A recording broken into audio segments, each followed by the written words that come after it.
Ton esprit est l'outil le plus puissant dont tu disposes, mais il peut aussi être ton pire ennemi. C'est comme une épée à double tranchant. Il peut te faire passer de rien à quelque chose, ou te faire sombrer.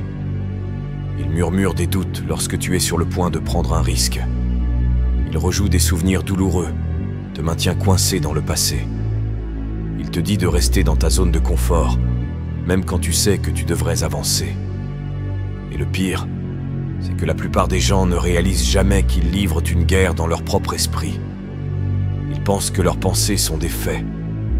Ils croient à chaque peur, chaque insécurité, chaque excuse que leur esprit leur lance. Ils commencent à se considérer comme faibles, incapables et indignes de réussir. Mais écoute, cette voix dans ta tête, c'est du pur non-sens. Personne ne naît génie. Les gens que nous admirons, ceux qui accomplissent de grandes choses, n'ont pas reçu le succès sur un plateau. Ils ont travaillé sans relâche, comme si leur vie en dépendait. Quand ils ont finalement atteint leurs objectifs, le monde les a qualifiés de doués ou de spéciaux.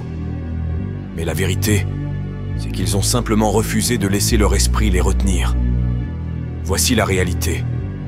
Ton esprit n'est pas toujours de ton côté. Si tu n'apprends pas à le contrôler, il te contrôlera. Il te fera douter de toi. Il te gardera faible. Il t'empêchera de devenir la personne que tu es censé être. Alors, comment reprends-tu le contrôle?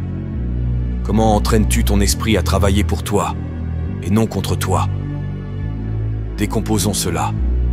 Ton esprit n'a pas été conçu pour te rendre prospère. Il a été conçu pour te garder en sécurité. C'est pourquoi tu procrastines face à une tâche difficile. Tu te sens paralysé par la peur lorsque tu prends des décisions importantes. Tu luttes contre le doute de toi-même quand tu sors de ta zone de confort. Ton cerveau est câblé pour la survie, pas pour le succès. Il voit tout ce qui est inhabituel comme une menace potentielle. Même quand tu essaies de changer pour le mieux, ton esprit résiste. Il te dit « Et si tu échoues? Et si les gens te jugent? Tu n'es pas assez bon. » Et ainsi, la plupart des gens restent coincés, prisonniers d'une prison mentale qu'ils ont eux-mêmes créée. Ton esprit n'est pas cassé, il est simplement non entraîné. Comme un chien non dressé, il court dans tous les sens, te tirant dans toutes les directions. Mais avec la bonne approche, tu peux l'entraîner à te servir, et non à te saboter. David Goggins n'a pas toujours été la force disciplinée et imparable qu'il est aujourd'hui. Avant de devenir Navy SEAL, ultramarathonien et auteur à succès, il était en surpoids, fauché et plein de doutes.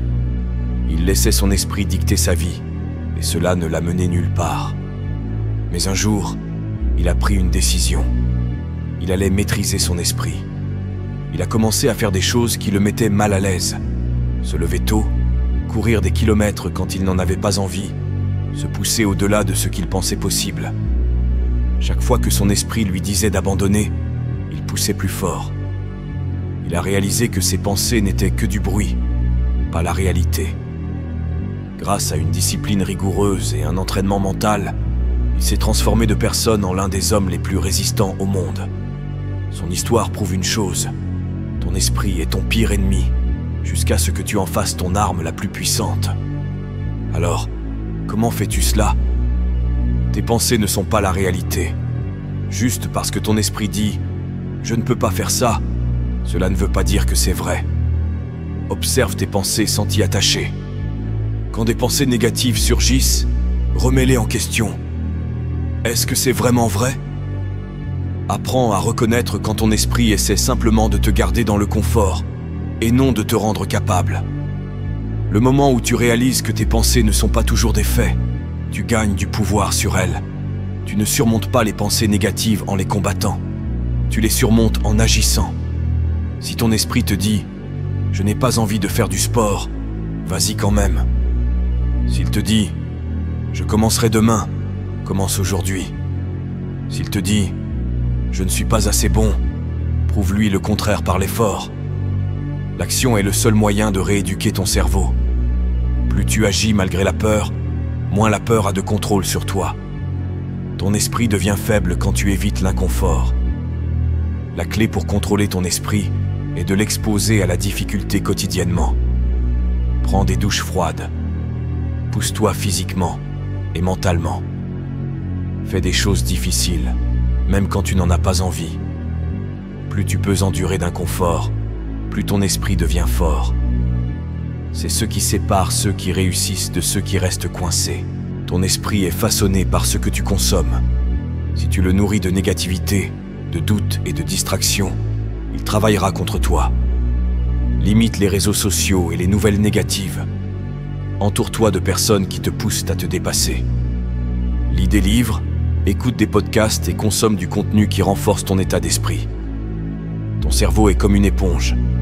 Ce que tu y verses façonne tes pensées et tes actions. Au lieu de réagir émotionnellement aux situations, entraîne-toi à les observer. Quand quelque chose te bouleverse, fais une pause et demande-toi « Pourquoi est-ce que je réagis ainsi ?» Au lieu de laisser les émotions dicter tes actions, choisis de répondre avec logique et conscience de toi-même. Entraîne-toi à te détacher des réactions impulsives et à agir avec intention. Cette seule habitude transformera ta capacité à garder le contrôle, peu importe ce qui se passe autour de toi. À la fin de la journée, tu as deux choix. Laisser ton esprit te contrôler.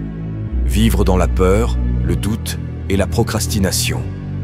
Rester faible. Ne jamais atteindre ton plein potentiel. Ou contrôler ton esprit. L'entraîner. Le renforcer. Dépasser tes limites. Devenir imparable. La bataille se déroule dans ta tête.